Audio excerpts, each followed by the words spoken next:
मीरापुर में होना है चुनाव, उससे पहले दीपोत्सव का प्रभाव। नमस्कार, आप देख रहे हैं इंडिया वॉइस और मैं हूं आपके साथ श्रुति अंगद। अयोध्या की दिवाली इस बार सियासत वाली होगी। जी हां, राम मंदिर में भगवान राम के साक्षात पधारने के बाद अयोध्या जगमगाने के लिए तैयार है। देशवासियों को 500 साल के लंबे इंतजार के बाद ये सौभाग्य प्राप्त हुआ। त्रेता युग में भले ही श्री राम 14 साल बाद अपने घर लौट आए थे, लेकिन कलयुग में 500 साल का लंबा इंतजार करना पड़ा। और ऐसे में ये दिवाली श्री राम के अयोध्या में पधारने के बाद और भी दिव्य होने वाली है। अयोध्या भव्य दिव्य दीपोत्सव के लिए सज धज कर तैयार हो चुकी है। रामलला के प्राण प्रतिष्ठा के बाद होने वाला पहला दीपोत्सव कई मायनों में बेहद खास है और साथ ही सियासी मायने भी ये अपने अंदर समेटा हुआ नजर आ रहा है। ये दीपोत्सव इतिहास रचता हुआ नजर आएगा, लेकिन क्या ये नया इतिहास पुराने इतिहास को धूमिल कर पाएगा? देखना बेहद अहम होगा, क्योंकि राम मंदिर के मुद्दे को इतना भुनाने के बाद भी बीजेपी को अयोध्या के फैजाबाद सीट पर जीत नहीं मिली।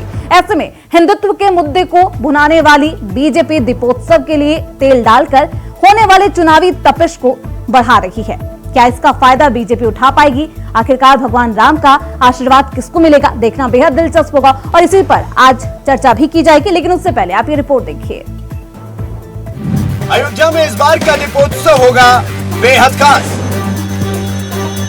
दिवाली तक ही रहेगी दीपोत्सव की रोशनी या चुनाव में डलेगा प्रकाश? राम मंदिर निर्माण के बाद पहली दिवाली, क्या प्रभु राम भरेंगे भाजपा की झोली? कैसी होगी इस बार की दिवाली? 2017 में योगी आदित्यनाथ उत्तर प्रदेश के मुख्यमंत्री बने तो अयोध्या की दिवाली खास बन गई। अयोध्या में दिवाली का महाउत्सव आयोजित होने लगा।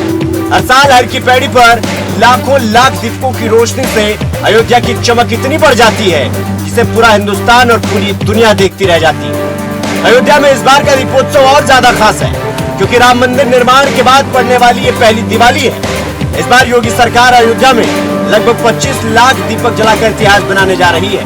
रामकथा, तमाम प्रदर्शनियां, लेजर शो और लाखों दीपकों की रोशनी में मुख्यमंत्री योगी आदित्यनाथ खुद वहां के साक्षी बनेंगे और अयोध्या की अद्भुत रात देखने के लिए वहां रुकेंगे। हालांकि पंडित इस दिवाली को राम मंदिर बनने के बाद जितना खास बता रहे हैं, उससे ज्यादा सियासी पंडित इस दिवाली और दीपोत्सव को विशेष साबित कर रहे हैं। सियासी पंडितों की माने तो 2017 से ही अयोध्या में विकास की धारा बहाने से लेकर राम मंदिर निर्माण तक भाजपा ने खूब हल्ला मचाया। लेकिन 2024 के लोकसभा चुनाव में भाजपा अयोध्या से हारी तो भाजपा आलाकमान का भी अयोध्या से मन भर गया। लगभग 31,000 करोड़ की योजनाओं के बाद भी भाजपा हारी और सपा जीत गई। ऐसे में कुछ लोगों का कहना है कि इस दीपोत्सव में सरकार और भाजपा की रुचि पहले जैसी नहीं रही। हालांकि अयोध्या की मिल्कीपुर सीट पर उपचुनाव है। ऐसे में इस बार का दीपोत्सव चुनाव में कितना प्रभाव डालता है ये नतीजे तय करेंगे। लेकिन हार के बावजूद दीपोत्सव भाजपा और सरकार की मजबूरी सी बन गई है। हालांकि राम मंदिर बनाने का श्रेय कई बार बीजेपी ने लिया है और इस बार तो दीपोत्सव में जो दिए जलेंगे उसमें सियासत तपती हुई नजर आएगी। देखना अहम होगा कि ये इतिहास क्या बीजेपी के लोकसभा के इतिहास को इस उपचुनाव में बदलने में कामयाब रहेगा? क्या बीजेपी फिर से जगमगा पाएगी? Bureau report, India voice.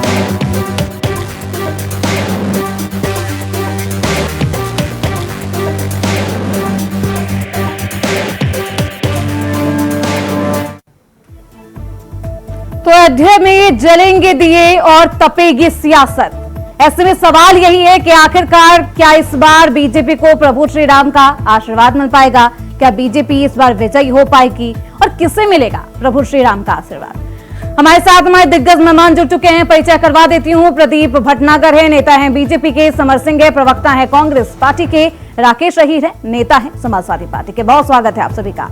सबसे पहले मैं राकेश अहीर जी आपके पास आना चाहूंगी। किसे मिलेगा इस बार भगवान श्री राम का आशीर्वाद?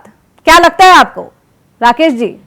देखिए श्रुति जी, प्रभु श्री राम जी का आशीर्वाद आपने देखा कि 2024 के चुनाव में समाजवादी पार्टी को इतना ज्यादा मिला कि अयोध्या के साथ साथ पूरे उत्तर प्रदेश में आशीर्वाद मिला और देश की सबसे बड़ी पार्टी समाजवादी पार्टी बनी है। और रही बात की प्रभु श्री राम जी का हमेशा से आशीर्वाद रहा है और इस बार जो मिल्कीपुर का भी चुनाव है उसमें भी आशीर्वाद मिलेगा। लेकिन बीजेपी तो समाजवादी पार्टी और कांग्रेस को रामद्रोही बताती है। प्रदीप भटनागर जी वो कह रहे हैं कि हमें तो आशीर्वाद मिल गया। उत्तर प्रदेश के लोकसभा चुनाव में जो रिजल्ट आई, लोकसभा चुनाव का नतीजा आपने भी देखा होगा, सबसे बड़ी पार्टी बनी समाजवादी पार्टी। देखिए लोकसभा के अंदर ठीक है, इन्हें तीसरे नंबर का विपक्ष बनाया। नहीं, प्रभु श्री राम का आशीर्वाद समाजवादी पार्टी के झोली में गया। नहीं, मैं पहले भ्रम निकाल दूं, सबसे बड़ी पार्टी होने का दावा कर रहे हैं, वो भ्रम दूर कर दूं पहले। तो वो चीज थोड़ा सा दिमाग में रहनी चाहिए कि आप सबसे बड़ी देश की पार्टी नहीं है, आप एक राज्य की पार्टी है। विपक्ष में ठीक है, आप तीसरे नंबर पे हैं झूठ बोलकर, ये चीज आपके संज्ञान में रहनी चाहिए। दूसरी चीज, अगर प्रभु श्री राम जी की बात कर रहे हैं, देखिए उनकी कोई था नहीं है, दीप उत्सव है प्रभु श्री राम के आगमन का, और वो बहुत हर्षोल्लास से बनेगा। किसी की हार और किसी की जीत से मतलब नहीं है। दिवाली है, हिंदुओं की दिवाली है, बहुत बड़ा त्योहार है और हर्षोल्लास से मनाया जाएगा। और राम जी की नगरी में दीप से दिए जलेंगे और खूब हर्षोल्लास से जलेंगे, और सब हिंदू मिलके अपनी एकता का परिचय देंगे। इसमें कोई दुकाई नहीं है। इसमें जीत और हार की बात का मतलब नहीं है। हार जीत अपनी जगह है, मेरा धर्म अपनी जगह है, दिवाली अपनी जगह है। जो इस चीज को लेके चलते हो, मुझे उनसे कोई लेना देना नहीं है। मगर प्रथम मैं हिंदू हूँ और मेरा त्योहार है, और ये मुझे अच्छी तरह पता है। तो मेरा निवेदन भी यही है कि इसको राजनीति से जोड़ के ना देखा जाए, मेरे हिंदू धर्म।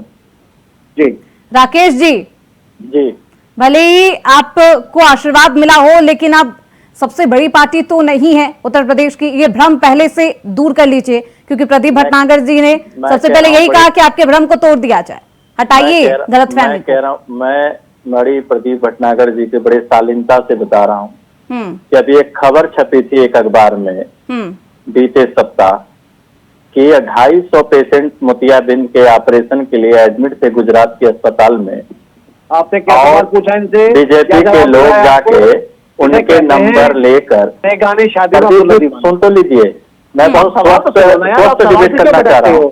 सवाल क्या पूछा उन्होंने आपसे? नहीं, पहले बात तो सुन लीजिए। अरे यूपी की बात तो पूरी कर लो। उन्होंने क्या सवाल पूछा राज्य की पार्टी, और उसका जवाब दीजिए ना पहले। अरे मैं उसी का जवाब पे आ रहा हूँ। कहाँ जा रही है मैं अब यही है, आप सुनने को तैयार नहीं। मैं कह रहा हूँ कि 250 पेशेंट थे उस गुजरात के अस्पताल में सूरत के, और इनके कार्यकर्ता गए, उनके मोबाइल नंबर ले लिए रजिस्ट्रेशन के नाम पे। जब ओटीपी आई तब पता चला कि आप भारतीय जनता पार्टी के सदस्य बन गए। तो ये जो भारतीय जनता पार्टी के लोग हैं, ये झूठ बोल के फरेब करके ये देश की बड़ी पार्टी बनने का जो दावा ठोक रहे हैं, ये प्रदीप भटनागर जी, शायद मगर जो आरोप है इसी का असर है कि जनता ने अयोध्या के फैजाबाद सीट पर आपको वोट नहीं दिए। बात तो रुकिए, ठीक है राकेश जी, सुन लीजिए।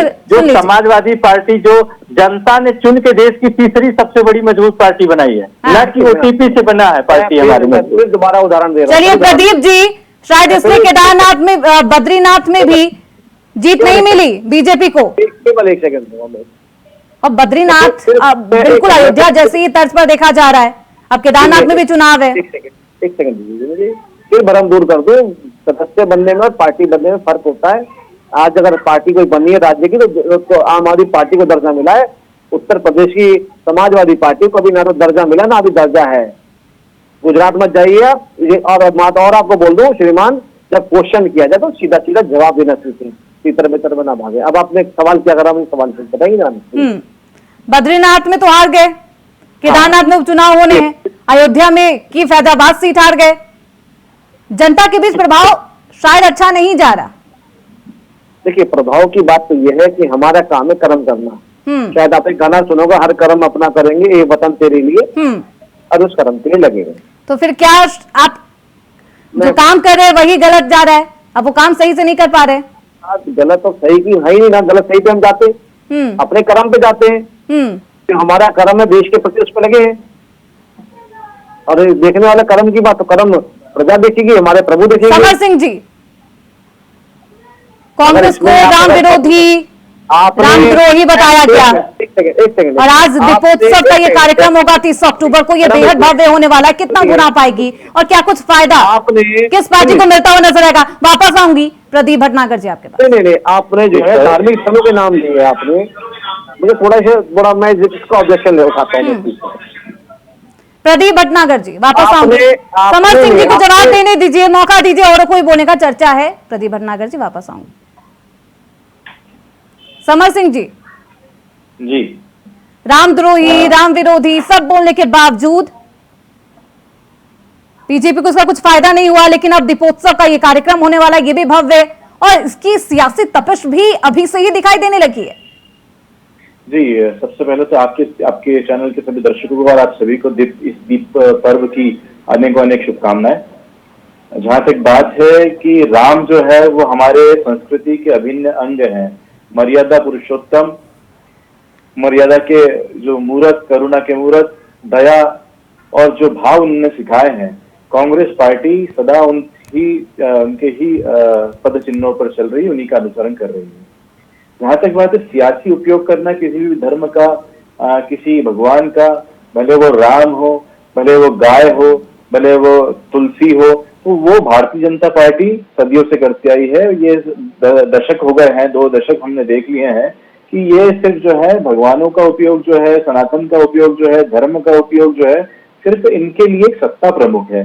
लेकिन मुझे नहीं लगता कि कांग्रेस पार्टी को इनसे कुछ भी इस प्रकार की कोई बातें कांग्रेस पार्टी कहीं कभी मन में कभी आती हो। सत्ता अपनी जगह पर है, धर्म अपनी जगह पर है। हम धर्म और सत्ता को अलग अलग रखते हैं। और तो ये धर्म और सत्ता को मिलाता कौन है? समर सिंह जी, भारतीय जनता पार्टी मिलाती है। प्रदीप भटनागर जी, जहां तक कि राजनीति को धर्म से दूर रखने की आपने बहुत अच्छी बात बोली कि हमारा धर्म है, सनातन धर्म है और दीपोत्सव को राजनीति से दूर रखना चाहिए। लेकिन अभी समर सिंह जी बोल रहे हैं कि ये दोनों चीज आप खुद ही मिलाते हैं, आपकी पार्टी मिलाती है। नहीं, एक मेरी बात सियासत को दूर रखना चाहिए। प्रदीप जी, हमारी बात को पूरा सुना जाए, हमारी बात को पूरा सुना जाए। प्रदीप जी बोलिए, हमारी बात को पूरा सुना जाए। देखिए, जिस देश में धर्म की सत्ता है अगर वो तालिबान है। सरकार ने अगर श्री आप देखिए, जहाँ पर धर्म को सत्ता से जोड़ दिया जाता है वहां पर अनर्थ का शुरुआत हो जाती है। धर्म हमारे संस्कृति का, हमारे परिवार का, मैं खुद हिंदू हूँ, मेरा पूरा परिवार हिंदू है, सनातन धर्म को हम लोग मानते हैं। हर विधि विधान से, जिस प्रकार से भारतीय जनता पार्टी वाले पूजा करते हैं, तो उससे ज्यादा मेरे घर में पूजा पाठ होती है, इसको बताना चाहूंगा। लेकिन हम पे हमेशा जो आरोप लगता है कि हम धर्म का विरोध कर रहे हैं। देखिए, मैं आपको बताना चाहता हूँ मैडम कि जिस भी देश के अंदर धर्म के माध्यम से सत्ता चलती है, उसके कुछ उदाहरण मैं बताता हूँ आपको। वो है तालिबान, वो है अफगानिस्तान, वो है इराक जैसे देश, जहाँ पर आप देखिए किस प्रकार से कत्लेआम होते हैं। सत्ता जारी करके धर्म अपना काम करता है। कभी जीसस की रैली नहीं निकलती, कभी लंदन में जो है कभी सेंटा क्लॉज की रैली नहीं निकलती है। लेकिन वहां पर देखिए 20-20, 25-25, 60-60 ट्रिलियन की इकोनॉमी है वहां पर। आप जापान के अंदर देखिए, कहीं बुद्ध भगवान की रैली निकलती है, बुद्ध भगवान को रोडों पर नहीं बिठाया जाता है, बुद्ध भगवान के नाम पे वहां पर वोट नहीं मांगे जाते हैं। वो एक छोटा सा देश हमारे देश से कहीं आगे है। तो मूल मुद्दा यही है कि भारतीय जनता पार्टी के लिए रैली में अंतर होता है। चलिए प्रदीप भटनागर जी जवाब दीजिए। भारतीय जनता पार्टी पूर्ण लाभ के लिए गाय को, गोबर को, तुलसी को, राम को, भगवान को बीच में लेकर आती है। लेकिन ये सब करने के बाद में वो जो गाय है, रोडों पे आप देखिए कितनी गाय मर रही है। समर सिंह जी जवाब सुनेंगे क्योंकि ये चर्चा है, चर्चा में मौका दीजिए। प्रदीप भटनागर जी जवाब ही दे रहे हैं। पूरा आरोप लगाने दीजिए, पूरा आरोप नहीं, आपने वो बहुत संगीन आरोप लगा दिए जितना वाजिब होना चाहिए। प्रदीप भटनागर जी। जी, मैं बाबा उनके आरोप का जवाब देता हूँ। ये जरा हिंदू बन रहे हैं और अब कह रहे हैं कि मेरा जो परिवार है वो भी हिंदू है। लगता है परिवार पे बात करें, परिवार भी हिंदू है। अब आते हैं, चलिए मैं इनके हिंदू की बात कर लेता हूँ।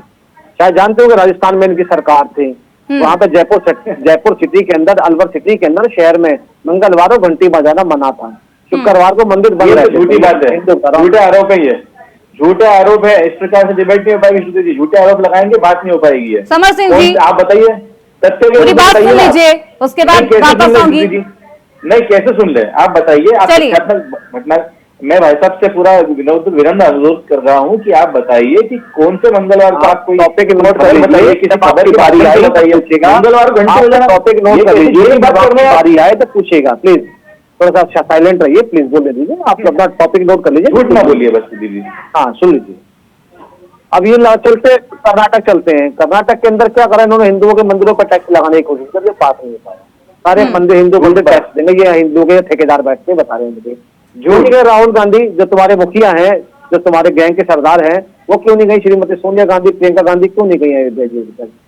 हनुमानगढ़ी मंदिर जाएंगे, अयोध्या जी नहीं जाएंगे क्योंकि वोट बैंक खिसक जाएगा। ये हाल जो है अखिलेश यादव जी का पूरे परिवार का है। ये सब कुछ समर पता सिंह है। जी जवाब दीजिए। देखिए गलत बात। हाँ। पहली बात ये मुझे है, बोलने दीजिए, जो मंदिर या बनाया क्या बैठा दीजिए वो आप। अधूरा मंदिर ना, था। इस तरह शिखर की मैं स्थापना बात नहीं हो रहे पाई हैं। थी। बिना शिखर के स्थापना के मंदिर को नहीं माना जाता। और हमारे धर्म के जो सबसे प्रमुख व्यक्ति है वो शंकराचार्य है, नरेंद्र मोदी और तड़ीपार अमित शाह नहीं है। ठीक है, तो वो अगर बोलेंगे शंकराचार्य जी की जाना है तो हम दंडवत होते हुए प्रदीप भटनागर जाएंगे। जी। लेकिन अगर बिना मोदी अगर शिखर के बोलेंगे मंदिर का और निर्माण ये नहीं किया जाता। साथ ही ये साथ बोलेंगे तो शंकराचार्य इनकी बात मौजूद नहीं थे, जाए। अमित शाह थे, पीएम मोदी मुझे थे, एक बात बता इसलिए वो गए नहीं। मुझे एक छोटी सी बात बताइए, क्या मुझे बहस करनी है या अपनी बात रखनी है?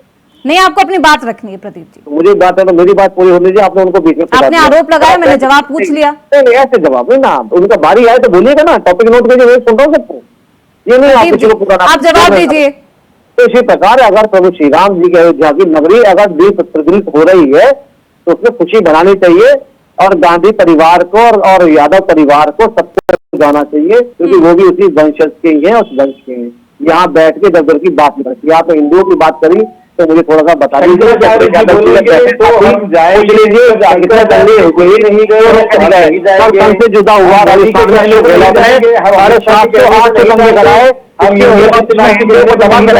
उसमें क्यों नहीं बोले? हम इनके कहने पे थोड़ी ना जाएंगे। शंकराचार्य जी जो अरे तुम किसी कहने पे नहीं जाओगे, तुम्हारा वोट बैंक खिसक जाएगा। हम ही नहीं जा रहे हैं, हमारा वोट बैंक खिसक जाएगा, तुम किसी के नहीं जाओगे। हम किस प्रकार से तुम किसी कहने पे नहीं जाओगे। हम अपने के भी नहीं हो, देखिए तुम अपने वंश के भी नहीं है, बात कर रहे हैं।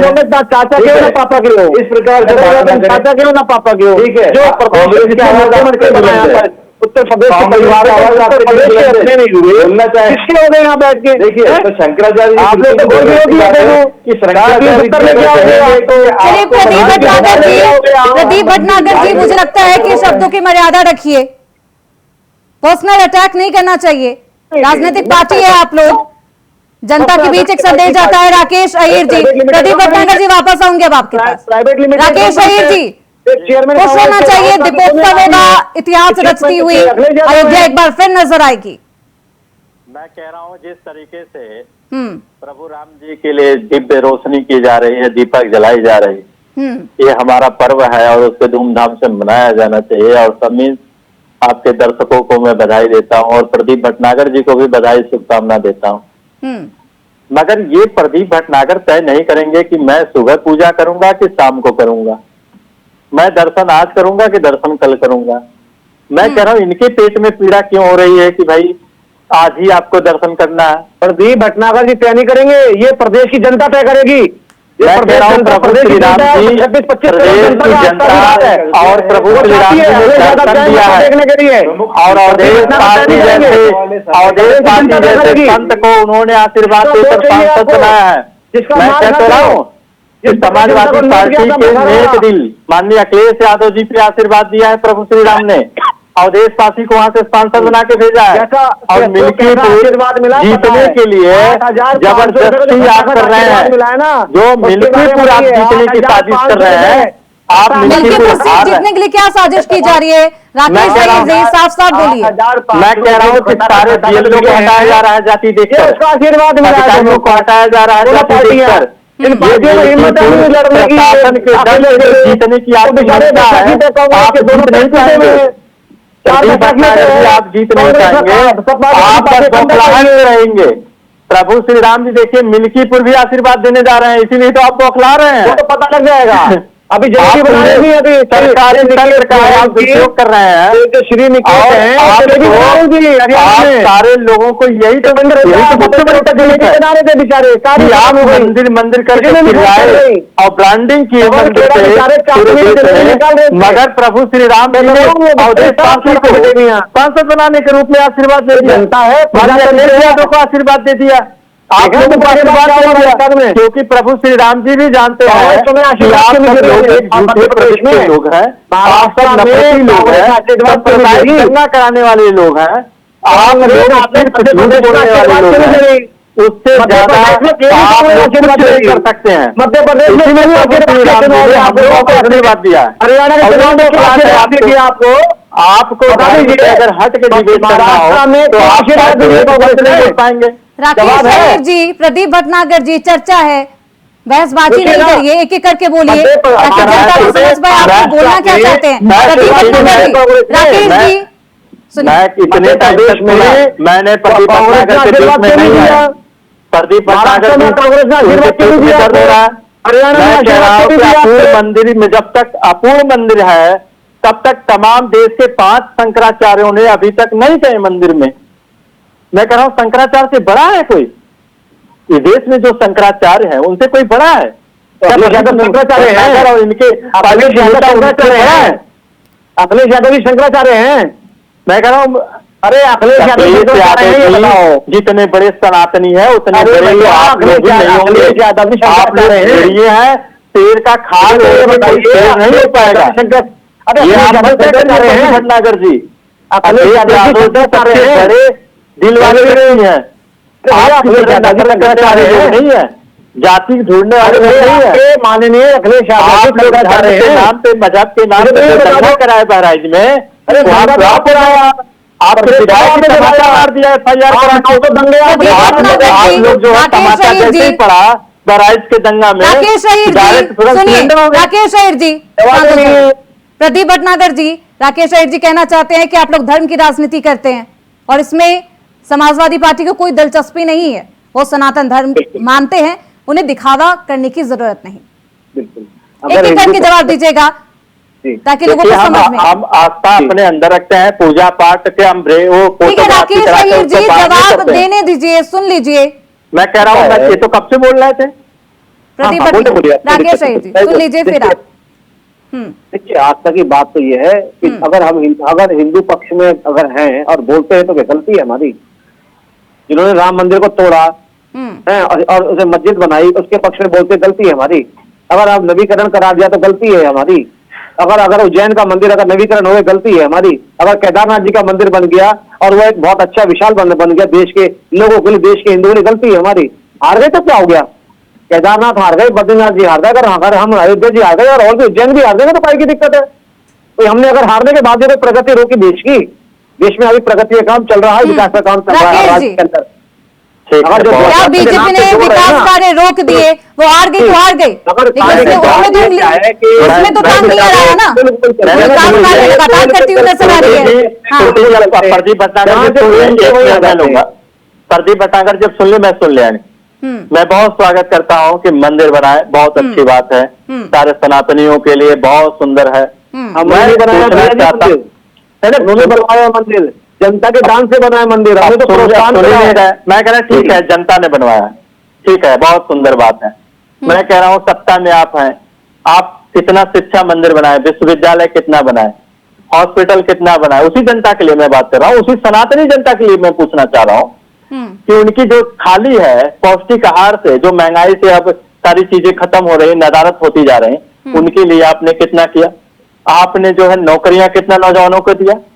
आपने महिला सुरक्षा पे कितना बेहतरीन काम किया? प्रदीप जी मर्यादा पुरुषोत्तम की बात कर रहे हैं, महिला सुरक्षा की बात की जा रही है, बेहद अहम और संवेदनशील मुद्दा होता है किसी भी जनता के लिए और किसी भी प्रदेश के लिए। हाँ एक बात और है, मैं कह रहा हूँ कि आप क्या वो सनातनी जो एक मोहित पांडे है, मोहित पांडे की हत्या हो गई, मुख्यमंत्री जी ने तुरंत बुला के उनको आर्थिक सहयोग किया, ये बहुत सुंदर बात है, अच्छी बात है।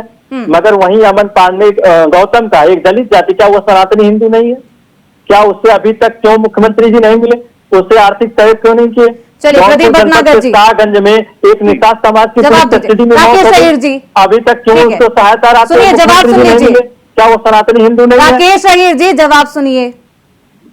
राकेश अहीर जी जैसे मैं सीधा सीधा जवाब दूं ना, मैं अभी जवाब 2 सवाल जब आपकी तरफ दागू ना वैसे सीधा सीधा जवाब दूंगा। बिल्कुल मैं बता देता हूँ। हाँ मैं बता देता हूँ। इस समाजवादी पार्टी और बहुजन समाज पार्टी जब तक शासन करा या जितने भी जिला अस्पताल थे वहाँ डॉक्टर ही पूरे नहीं थे। आज जिला अस्पतालों के अंदर वेंटिलेटर ICU की व्यवस्था है और प्लांट लगे हुए नहीं है।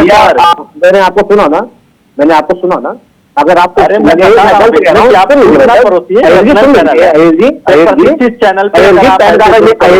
कागज मंगा लीजिए और आप टॉपिक लिख लीजिए, आप बात अपनी बारी है तो बोलिएगा। मेरे ही जो आप मुझे मजबूर करते पीछे बोलने के लिए, आप मुझे बोलने के लिए मजबूर करते। इसे आप झूठ अगर बोलेंगे तो कैसे मैं उसको नहीं काउंटर करूंगा?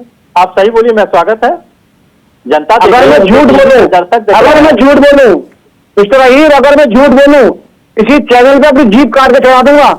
अपनी माँ की औलाद नहीं मैं, जीप काट के चढ़ा दूंगा अगर झूठ बोलूं चलिए तो मैं। ठीक है प्रदीप जी, प्रदीप ये जी, आपकी बीपी बढ़ रहा है। मक्कारी होने से सिखाइए। राकेश जी जवाब सुन लीजिए, चर्चा को चर्चा की तरह रहने दीजिए। प्रदीप जी जवाब दीजिए। जीप काट के चढ़ा दूंगा दिवाली को। आपके प्रदीप सामने जी चैनल पे अगर झूठ बोलूं जवाब तो। दीजिए, वरना मुझे चुपचाप आगे सुन बढ़ना लीजिए। पड़ेगा।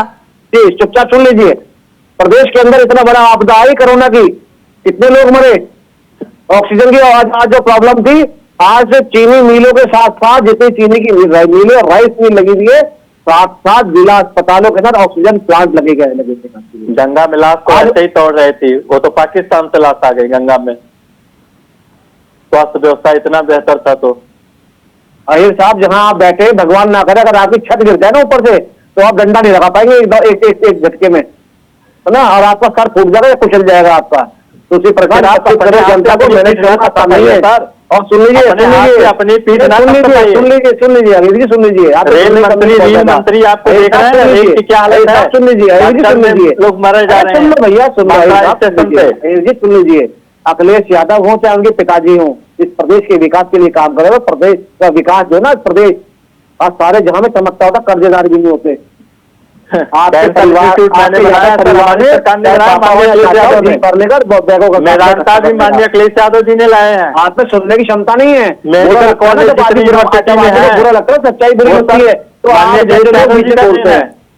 अब मैं आपसे सवाल आप अटल बिहारी वाजपेयी नाम दिया है, माननीय अखिलेश यादव। समर सिंह जी, चलिए बोले जा रही हो। प्रदीप भटनागर जी, राकेश अहीर जी, माननीय अखिलेश शांत हो जाइए। यादव जी, समर सिंह जी, बहुत बड़ी चीज है। बड़े नेता दीपोत्सव होने वाला है। सनातन धर्म मानने वाले लोगों के लिए खुशी का मौका है। 500 साल बाद भगवान राम खुद विराजमान हुए, बेहद खुशी का ये मौका। समर सिंह जी, दीपोत्सव का जो प्रभाव होगा चुनाव पर कितना होगा?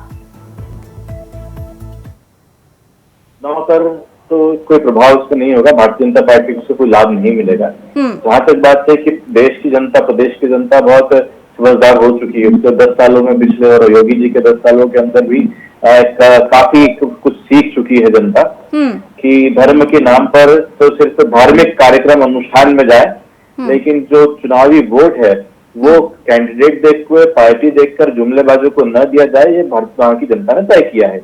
जिस प्रकार से अयोध्या के अंदर लोगों को बेघर किया गया, भगवान के नाम पे कौन भगवान है बताइए आप? लोगों से घर छीन लेता है। कौन भगवान है ऐसा लोगों को बेसहारा रोड पे छुड़वा देता है? हिमाचल में रोड खराब कराई, जहाँ पर इन्होंने दीवार गिर रही है अयोध्या की, वहाँ पर अयोध्या के मंदिर के अंदर जो है बलात्कार हो रहा है, वहाँ पर सफाई कर्मचारियों का वहाँ पर आप देखिए, वहाँ पर आप देखिए कि लाइटें चोरी हो गई है। भारतीय जनता पार्टी चोर मक्कार पार्टी है। ये वो समय का अभाव है प्रदीप जी, समर सिंह जी, राकेश अहीर जी, इसलिए चर्चा को यहीं पर विराम देना होगा। बहुत शुक्रिया आप सभी का इस चर्चा में बने रहने के लिए। तो दीपोत्सव का ये कार्यक्रम बेहद भव्य होने वाला है, लेकिन इस दीपोत्सव के कार्यक्रम में अब तपिश दिखाई देने लगी है। दीप तो जलेंगे ही, लेकिन चुनावी तपिश भी नजर आएगी। देखना बेहद दिलचस्प होगा कि इसका प्रभाव चुनाव के नतीजों पर क्या कुछ होता है, देखना है होगा। इसी के साथ इस चर्चा में बस इतना ही। देखते रहिए इंडिया वॉइस।